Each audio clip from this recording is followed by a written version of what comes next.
Ngayon, lumabas na naman yung 18 sundalo na sinasabi nila.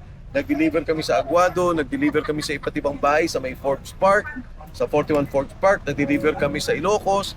Kaya napakalinaw na eh. Hindi ito kwentong kutsero, kundi personal na mga tao na na-involve. Magmula kay Gutesa, siya nag-deliver ng pera. Kay Saldico, siya kausap, siya gumawa ng budget, siya nag-deliver ng pera. Hanggang kay Yusek Bernardo, kinuha niya yung pera, sinabihan daw siya, nilagay sa armored van, 8 bilyon kay Traigi Polaybar at saka kay Yusek Adrian Isamin. So dire-diretso. Lahat ng sangkot! Pati na ang mga komunista.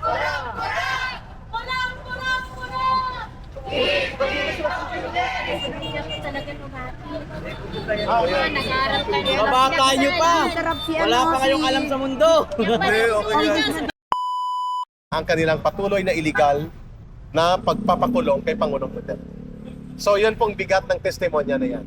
And ang lahat ng mga nauna ng inilahad nila Ginoong Saldico, Sergeant Gutesa, ang mag-asawang Diskaya, Yusek Bernardo, Yusek Cabral, at ang kay Adrian Bersamin ay tumutugma.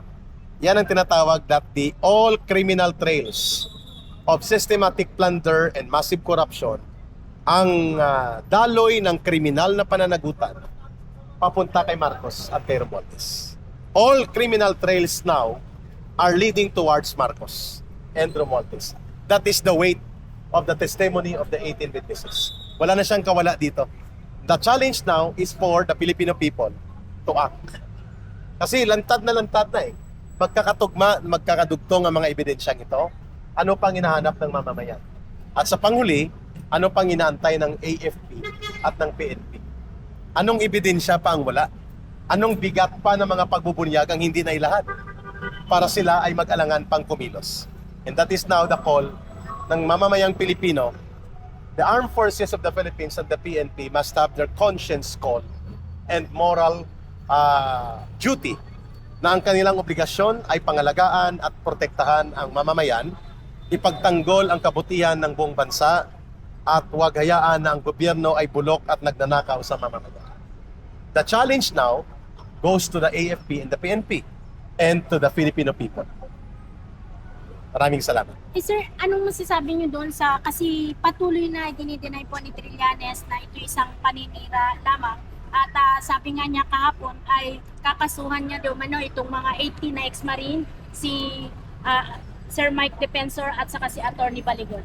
Alam mo, nang matapos po ang termino ni Trillanes at nabulok siya sa politika, ang pangalawang pinagkakabuhayan niya ay magiging komedyante. So dahil wala na si Dolphy at si Chiquito, siya nang pumalit. Parehas lang ni Claire Castro. Kasi sino bang naglantad ng sarili niya na parang ambasador siya ng ICC kung masta? Parang siya ay consultant, operator, facilitator, ambasador ng ICC para durugin si Pangulong Duterte at ang mga previous officers ng Duterte government. Di ba siya din na nagpapamayabang? Napabalik-balik siya sa Netherlands para silipin niya si Pangulong Duterte kung may sakit ba wala. E di nagpapakita na totoo ang sinasabi ng 18 witnesses na may diniliver. Kung paano niya patotohanan yan, sa korte na siya magpaliwanag kasi siya man daw magsasampa ng kaso. Pero just again, Trillanes ang tawag sa kanya is the big joke. Isang malaking komedyante si Trillanes because ang credibility niya, zero. Eric, tawag dito. Ewan ko kung napansin niyo po napansin niyo po ba na parang media blackout po yata ang paglantad ng mga 18 ex-soldiers natin? Expected. At hindi lang blackout or hindi lang hinilot. Talagang distorted. Anong sa palagay niyong dahilan na, Eric? Dahil kontrolado nila Marcos at Romualdez ang malalaking media corporation. Bayad? Bayad. Nabayaran Alam din. yun. At binanggit nga doon sa mali-malita na may mga budget sa media, ang core persons, media personalities, pare, pati pa ang mga iba pang mga opisyal ng gobyerno. It was a very systematic and a very massive corrupt practice na kinurap ng media, kinurap na ang institusyon ng Kongreso, ang Senado, kinurakot pa ang buong ahensya ng gobyerno at binulok pa pati ang police at military to to the point na wala na silang paninindigan at nawala ng kanilang sense of moral duty and conscience obligation to the people. Kay Leila de Lima, sir, anong masasabi niyo po sa kanya? Kasi nakita po namin doon sa list na ipinakita ng mga 18 ex-Marine ay kasama po yung pangalan niya. At to the fact na nakikita po natin na kasama ng mga pink lawan sa kanilang mga rally. Eh di, si De Lima naman malapit-lapit nang bumalik sa kanyang bahay bakasyonan sa kulungan. Kapag nagbago muli ang administrasyon, which sigurado tayo magbabago yan in the next 2 years and a half or earlier, ang kulungan ang nag-aantay kay De Lima. Hindi ang kanyang mga paglalamierda at ang kanyang mga frailties o managiyot. Mananagot siya. Sigurado yan. At kasama din siyempre si Marcos at si Romualdez at magbubuo sila ng Selda 13 para sa kulungan. Aatulan sila ng mamamayan sa pamumuno ng bagong liderato ng matino at matuwid na panggobyerno. Maraming salamat. Thank you, Eric. Ano pong reaction niyo tungkol po doon sa sinabi ni Trillanes? Kasi po, sa paglantad ng 18 na ex-Marine kahapon, ay kasama po kayo doon sa binabanggit niya na kakasuhan po niya. Well, una sa lahat, wala akong problemang harapin yung binabanggit niyang kaso. Pero mas importante dito, harapin niya yung mga sundalo. Kasi yung mga sundalo yung nagsabi na sila ang nagdala ng pera. At katunayan, bago pa man lumabas, sila mismo gusto nilang makaharap at magsalita tungkol dito sa isyong to. Napakaganda nito dahil malalaman natin ang katotohanan. Malalaman natin kung ano talaga nangyari doon sa ICC, ano talaga yung naging partisipasyon ng mga sundalo, at maging ni Senator Trillanes dahil yung nabanggit nga doon sa affidavit, sila mismo ng pera. Sila mismo yung nagpapalit ng pera.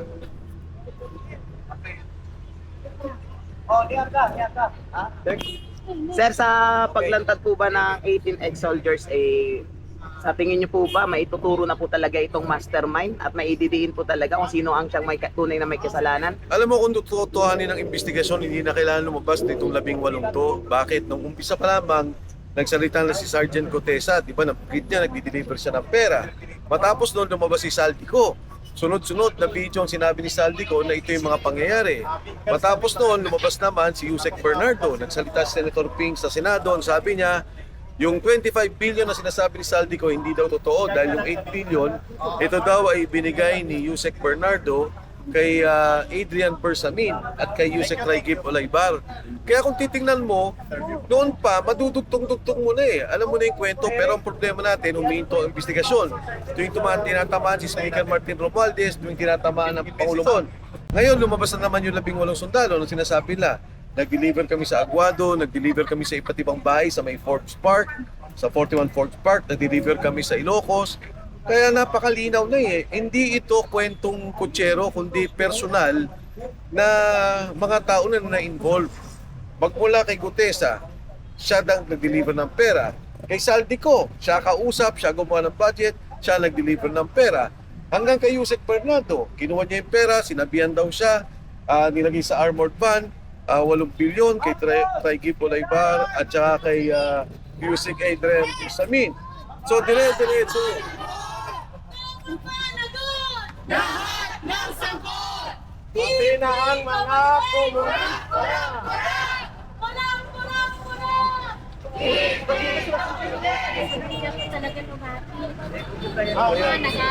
Mabata nyo pa! Wala pa kayong alam sa mundo! Hindi, okay yan. Okay naman yan kasi sabi naman nila galit sa kurakot Siguro lahat naman tayo nagkakasundo. Okay. Balik tayo doon. Galit tayo lahat sa pangungurakot sa bansa. DRS. Kung saan kaya patungo itong lahat ng ito, yung paglabas ng 18 na Marines na ito, saan kaya patutungo ito? Inaasahan natin na magkakaroon ng investigasyon. May mga kausap na ako sa Kongreso. Nakita ko na rin yung i-final ni Senator Annie Marcos na magkaroon ng investigasyon dito. So, dire-diretso pa itong tingin ko lalabas. Kailangan talaga investigahan. Yun naman ang gusto ng taong bayan magkaroon ng transparency. Magkaroon ng investigasyon, malaman kung anong totoo. Maging yung impeachment, di ba, ang sabi natin, nag-file tayo para malaman natin ang katotohanan at mismo ang Pangulong Marcos sumagot. Ano ba talaga ang partisipasyon na dito? Kasi nakikita natin sa ebidensya, nakikita natin sa proseso, nakikita natin yung pondo, malinaw na may pirma siya dito siya nag-release ng mga pondo nito. Tara na.